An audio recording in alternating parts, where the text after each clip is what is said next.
Certainly, imagine GitHub Actions as a helpful robot that can do various tasks for you automatically whenever something happens in your code repository on GitHub.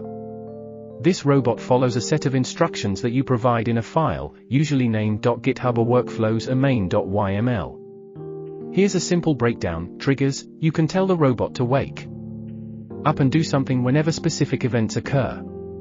Like when you add new code, create a pull request, or tag a release.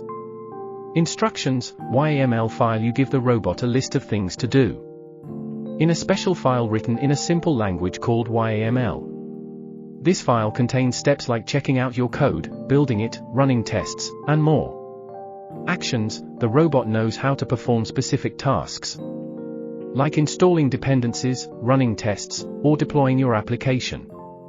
You can use existing actions, pre-built tasks, or create your own. Workflow. All these instructions and tasks are organized into a workflow.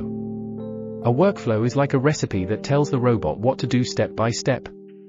So, in simple terms, GitHub Actions is like having a helpful automated assistant that takes care of routine tasks for your code. It helps you catch and fix issues early, makes sure your code works well, and even automates deployment to servers or cloud services when everything looks good.